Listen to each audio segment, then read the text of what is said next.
Welcome back to the kind of useless video I've been doing here lately, unless you're following carnivore or trying to or thinking about it, or interested in a couple of my random projects. Basically, just want to do another update on carnivore to let you guys know where I'm at, which is I've been in a world of hurt. I just realized that it has been 6 weeks since I was in the hospital. So for the last 6 weeks, I have pretty much been sliding back down into the abyss of autoimmune inflammatory condition pain. It's been up and down. I had a pretty good session with my back a few days back. I think it's because we bought a little travel trailer. We sold the diesel motorhome and we took the travel trailer down to go shopping and looking at other motorhomes. And we did find one.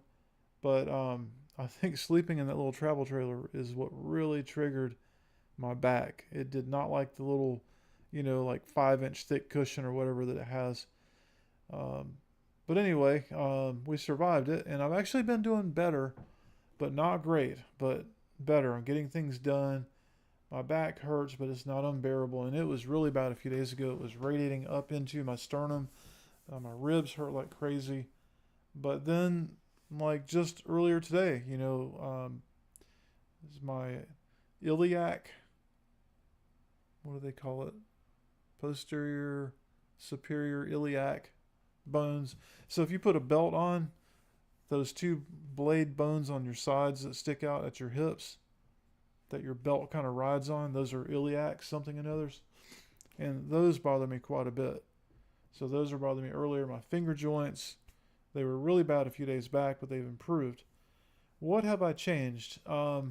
Basically, what I've changed is I have, until today and tomorrow morning, refused to go to any restaurants for a few days. And it seems like when I avoid restaurants, I do a lot better. And when I go to a restaurant and go to another one and another one, then I start having the issues. So tomorrow we have to go to breakfast. We've got to leave to go somewhere, and I need to be on the road early. So we're basically going to go to the Waffle House, get bacon and eggs, nothing else, and then get on the road, get to where I've got to be at a little bit later on in the morning. So I think if I avoid, the waffles and breads and all that, I'll be okay. So the second part of this is at lunch today, we we had a very busy day, not very much time to get together and try to make lunch. So we just went over to a local place where I had a cheeseburger and I had sweet potatoes. So really the only thing that was bad, I did have just a little bit of mayo, which of course is typically out of junk oils. So I had a very small amount of mayo, just enough to make the burger better. And I had the bun, but it's a really high-end bun that they make there. So it's probably not the worst bread that I could have had, but I had it. Additionally, last night I had some vodka. Now I looked up, I needed a drink. I had a bad experience yesterday, and I want to share that with you guys. That's the main reason I'm doing this video. Uh, so basically what happened was I've been trying to get back on the carnivore, and this whole week, this week that just went by, I was mostly carnivore, and there were a few situations where I cheated a little bit, but we didn't do any restaurants. So I'm seeing a turnaround since things are going better. Well, Saturday I had a ribeye. Sunday I'm like, man, I'm getting hungry. I was really busy all day, and I had a little incident. So the RV that we bought, the motorhome that we bought, does not have a pump out system for the sewer. So I just went ahead. I always keep a regular hose with any RV, even if I have the pump out. The pump fails, unhook it. You can put the regular hose on.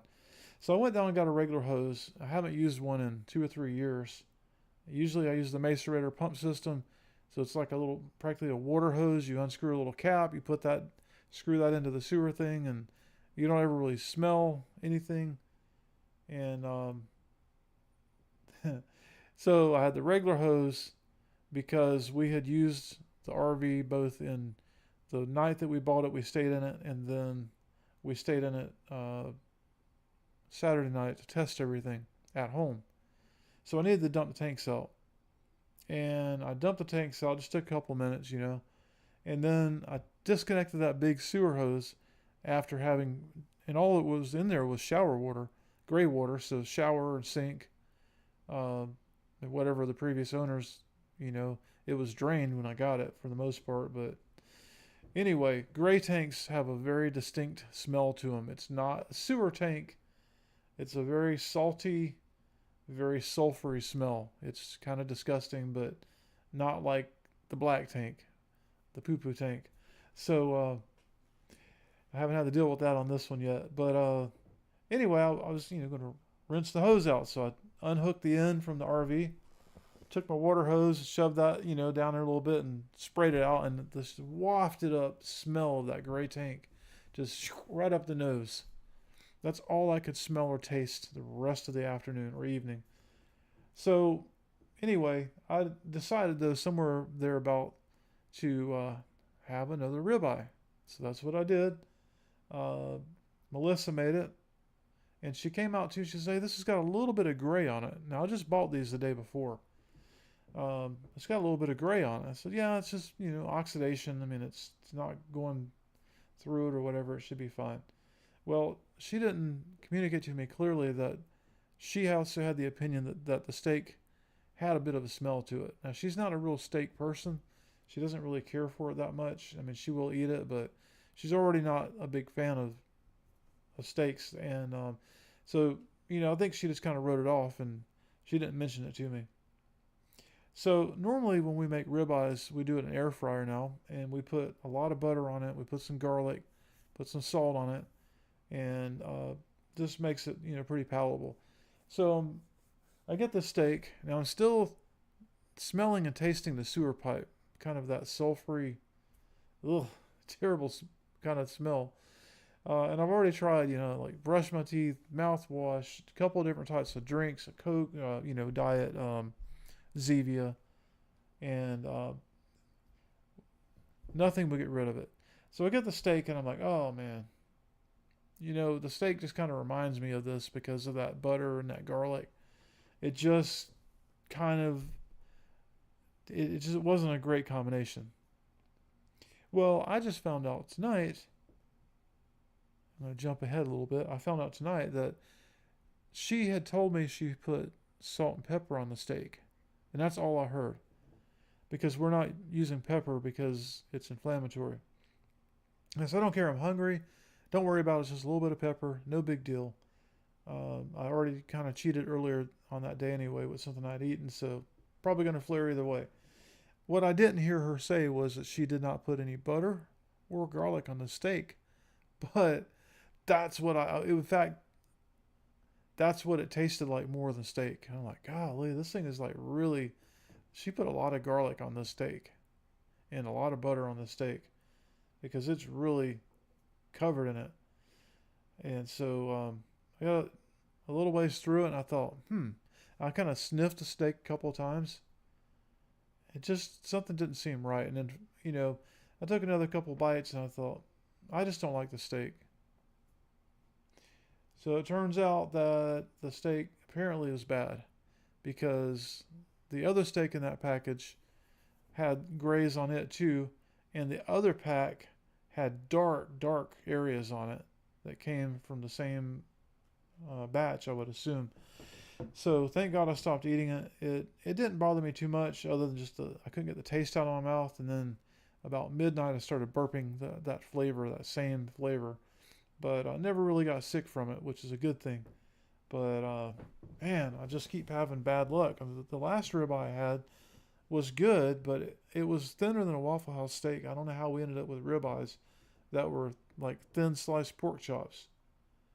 And it wasn't even that great, So I don't know if I am just getting to a point where I just had too many steaks and I just don't like them. And I haven't had that many. I mean, I was really only in the diet a couple, 2 or 3 weeks. And even then, I had a variety of food beyond just ribeye. So I don't know. But I need some good luck. So we got a different brand of steaks to replace those, and we'll see what happens. But if I have another bad episode with steak, I don't know what I'm going to do. We also had a bad episode with some fish. I think that came from Publix, which I don't like the meats at Publix. I've had some okay fillets, but I've had some ribeyes there I didn't care for. I've had a lot of chicken that was tough. None of their brands that they carry that are organic seem to be free of the tough chicken thing, which makes me wonder how organic they really are. And fish generally seems to not be as good from Publix as it is from Winn-Dixie. So I just kind of had like, I keep trying to have salmon and ribeyes, and it's just, all of it's just been terrible in the last week or two. Everything that can try to stop me from being on the damn diet. So that's kind of what I've been dealing with the diet. Like I said, staying away from restaurants has been an improvement. My back's not bothering me nearly as much. I don't have the sternum pain. My ribs haven't really bothered me. They hurt a little bit, but they're not just bothering me sitting here. So I am quite sure that if I could just stay away from the restaurants, that I will be at least 50% better, and then figure out which foods that I'm, having that are triggering, and then have the others. But I will keep saying there's no way that I'm going to be able to get on carnivore and sit here and eat ribeyes every day and only that. It's just not going to happen. I'd like to know if anybody else has had that same issue. If they just have tried really, I have all the reasons in the world to do it. I mean, I really need to not feel the way that I feel from day to day. It's affecting everything about my life. And even with that threat looming over me, I have a lot of motivation, but I can't do it. So anyway, I hope that you guys can hear me this time. I'm going to check one more time if I can. So the last ones that I did, I'm trying to see if I can verify the title of this. 24. See, like right now I'm not seeing this streaming. Oh, there we go. All right, I'm going to do a sound check. Because there's been about half the time I do this, I have no sound. Last ones that I did. All right, we got sound.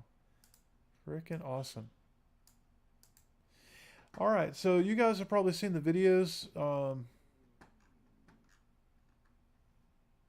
from our jams, but I got to talk about this for a minute because I'm just about proud.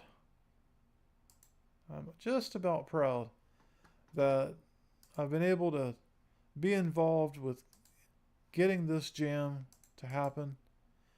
So this is at a local place that it's kind of like a restaurant bar. They have really good pizza, and the owner of the place, he's actually there playing the guitar right there. But he has a thing for bluegrass. He doesn't have really much experience outside of our jams, but he has a strong interest in it. But he's always been really good about bringing bluegrass in. So he has brought bluegrass in many times over the last few years. And he had a band show up there a while back, and then they decided to try having an open jam. So of course I went there. I was hurting really bad. But some other people I knew were there, some local bluegrassers. They showed up, supported it. So I created a group on Facebook and started really trying to promote it. So we have 30-something followers now, and people are starting to show up. They're starting to come out. So I'm really happy with that, because the whole time that I've been trying to learn to play banjo, I've been doing it pretty much alone, and it just has not been the greatest experience in the world for me, because I really need to be around other people playing to get out of the rut that I'm in right now. So anyway, that's kind of the big happening in the world. And finally, I'm going to give you guys a sneak peek to my newly acquired, not new, motorhome. This was on the way back. So we picked up a little travel trailer, kind of a special travel trailer that you guys will be seeing on the channel. And this is going to be behind my 49 is the plan. But we took it down there and shopped for a couple of days and ended up picking up something that my longtime subscribers will recognize. This model is the same model that I had before, just a few years newer. So that's basically what we've been up to. I hope that I can keep my pain level down enough that I can enjoy it and hit some bluegrass events. So we're getting ready to go check out a little bluegrass festival and hopefully do a little bit of picking. And I'm going to try really hard to make every meal in the RV and eat as close to carnivore as I can for the next week and see if maybe I can feel even better.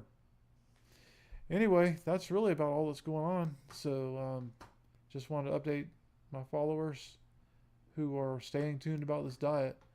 I would say don't give up. You know, if you're able to get on this diet and I'm trying to think of the word. I don't want to say put up with.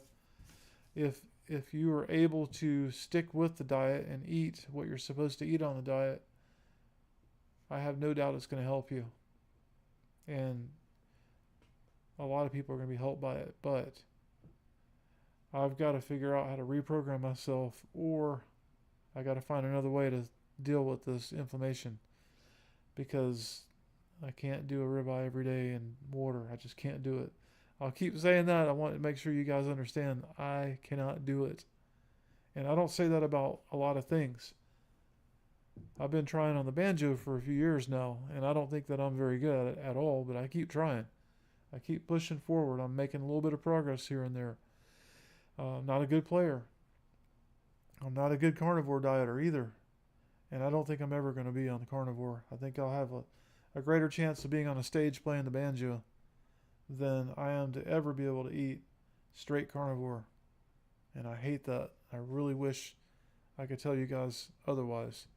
But I am going to keep pushing forward on it as well.